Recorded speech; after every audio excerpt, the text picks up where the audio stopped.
Good evening children's, आपका स्वागत है अंकुश क्लासेस में। हम लाए हैं एक नई वीडियो। आज का टॉपिक है वही टॉपिक युगपत समीकरण, पर इसमें कुछ चेंजेस हैं। पहले पढ़ाया था उम्र, फिर पढ़ाई मैंने संख्या। आज हम पढ़ाएंगे भिन्न, इसे बोलते हैं फ्रैक्शन, अंश बटे हर वाला। और आपसे मैंने कहा कि ये युगपत समीकरण इतने खास है कि 6 नंबर का पोर्शन बोर्ड पेपर में आता जरूर है। ठीक है, इसकी खास बात क्या है? यहाँ आपको दो चर मिलेंगे, दो चर मीन्स यहाँ आपको दो शर्तें मिलेंगी, तो दो ही चर मिलेंगे। और जब आप सवाल पढ़ेंगे तो आपको पता होगा कि यहाँ दो चीजें दी होती हैं। जैसे कहा भिन्न, हमारा है भिन्न वाले इबारती प्रश्न। तो मैं एक प्रश्न पढ़ता हूं आपके साथ। यदि किसी भिन्न के अंश और हर दोनों में एक जोड़ दिया जाए, ठीक है, किसी भिन्न के अंश व हर, आप सब जानते हैं कि जो भिन्न होती है वो बनती है अंश बटे हर, अंश बटे हर। फिर मैंने कहा देखो दो चीजें मिल चुकी हैं, एक अंश है और एक हर है। हमें कुछ पता नहीं है तो यहां मानना होता है हमेशा। तो आप मानेंगे कि माना भिन्न का अंश बराबर x, फिर माना भिन्न का हर बराबर y और भिन्न बराबर अंश बटे हर। जैसे तीन लाइनें परमानेंट संख्या वाले में जो मेरी पिछली वीडियो है, ऐसे यहां पर ये तीन लाइनें एक साथ आनी ही आनी है कि भिन्न बराबर अंश बटे हर। अंश कितना है?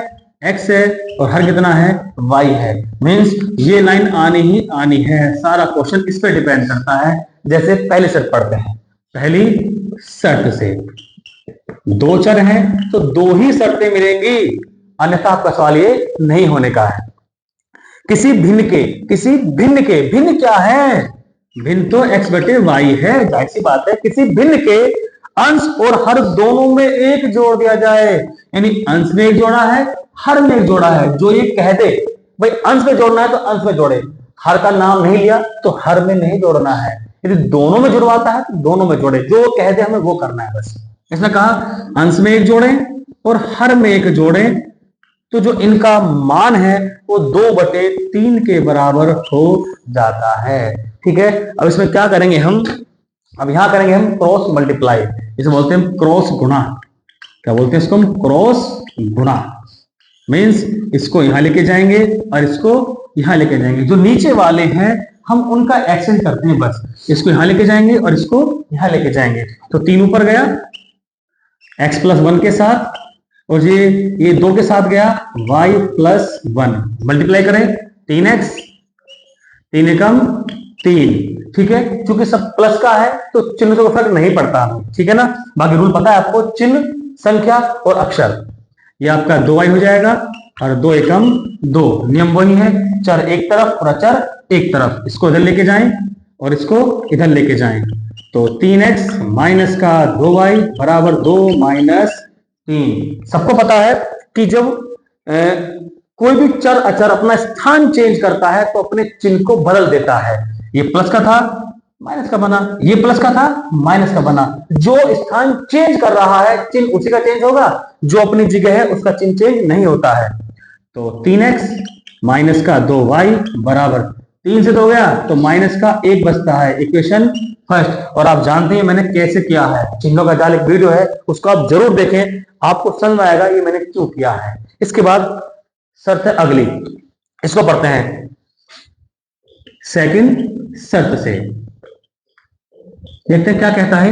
ये कह रहा है और यदि अंश और हर दोनों में से 2 घटा दिया जाए, यानी अब ये दोनों से घटा रहा है, यहां से -2 कर रहा है, यहां से -2 कर रहा है, तो जो भिन्न है वो 1/3 के बराबर हो जाती है।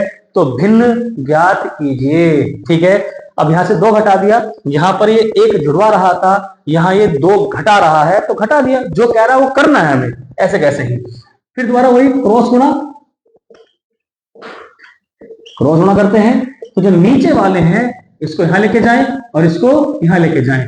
तो 3 गया x - 2 के साथ और ये गया 1 के साथ, और 1 के साथ जाने से कोई फर्क नहीं पड़ता है, संख्या जैसी है ऐसी कैसी ही रह जाती है। ये 3x प्लस माइनस 3 दूनी 6। ध्यान दिया, यहां मैंने ऐसा कुछ नहीं किया था, सारा ही प्लस था, तो गुणा मतलब चिन्ह से कोई फर्क नहीं पड़ता, पर यहाँ फर्क पड़ेगा, यहाँ प्लस माइनस आ चुका है और ये जो का तो ऐसा का ऐसे ही रह जाएगा। वही चर एक तरफ और अचर एक तरफ, तो 3x माइनस का y इजिकल टू माइनस का 2 जमा का 6, क्योंकि माइनस का है इधर आके प्लस का बनेगा, तो 3x माइनस का y बराबर 6 में 2 गया 4, समीकरण नंबर 2। अब 1 और 2 को हल करना है, x y के मान निकालने हैं और हमें भिन्न को ज्ञात करना है। तो शुरू करते हैं।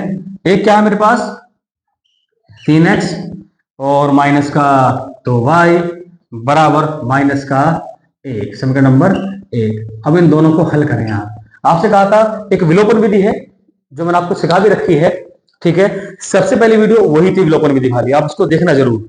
इसमें क्या करना है, कोई भी एक चर बराबर करना है, ठीक है। अब ध्यान दीजिएगा 3x दोनों बराबर आ गए, पर अब चिन्हों पे गौर करो। पहले देखो गौर करो बराबर करने पर कि बराबर कौन सा है, बराबर नहीं था तो बराबर करना है, बराबर है तो फिर गौर करो चिन्हों पर। चिन्ह कैसे हैं, ये भी प्लस का है, ये भी प्लस का है। अब चिन्ह समान आ गए हैं तो समीकरण जो कटती है घटाने पर कटती है, और घटाने पर नीचे वाली समीकरण के सारे चिन्ह बदल जाते हैं। लेकिन यहाँ घटाने पर किस पे कटेगी, ये घटाने पर, और ये माइनस और ये प्लस और ये प्लस कट गया आपस में। अब 2y से y गया, y तो बचता है, और 4 और 1 5, ये आया किसका, y का मान। अब इस y के मान को आप कहीं भी रख लें, 1 में 2 में जहां आपका मन करे, तो लिखेंगे इस बात को भी y का मान समीकरण 1 में रखने पर, 1 में रखने पर। एक क्या है हमारे पास 3x माइनस का 2y बराबर माइनस का 1, ठीक है।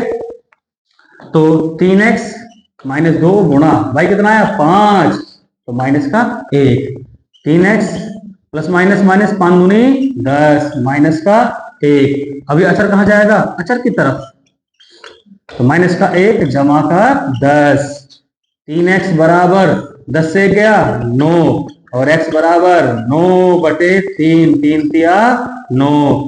x का मान कितना आया 3, y का आया 5, x का आया 3। पर अभी सवाल पूरा नहीं हुआ है, अभी वैल्यू निकली है, जो मेन आंसर हो अब निकलेगा। हमने क्या माना था, भिन्न बराबर, जो भिन्न है वो क्या मानी थी, अंश बटे हर।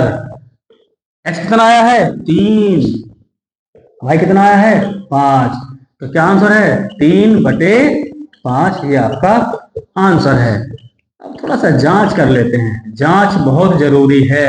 इसने क्या कहा था फर्स्ट टाइम कि जब मैं एक जोड़ता हूं, जब मैं एक जोड़ता हूं मीन्स क्या थी भिन्न 3 बटे 5। अभी एक जोड़ रहा है, यहाँ एक जोड़ रहा है, यहाँ भी एक जोड़ रहा है, तो कितना हो गए 3 और 1 4, 5 और 1 6। सबको पता है ये 2 दूनी 4 होता है, 2 तिया 6। थोड़ा ध्यान दीजिएगा, किसके बराबर है 2 बटे 3 के बराबर है। होगी जांच, इस पर आते हैं। अभी ऐसे कहा था कि भिन्न से, यदि भिन्न से मैं 2 घटा दूं, 2 घटा भाई कोई इशू नहीं है, तो 3 से 2 गया 1 और 5 से 2 गया 3, किसके बराबर होगी 1 बटे 3 के बराबर है, 1 बटे 3। मीन्स हमारा उत्तर बिल्कुल सही चल रहा है। ये बोर्ड के 6 नंबर हैं।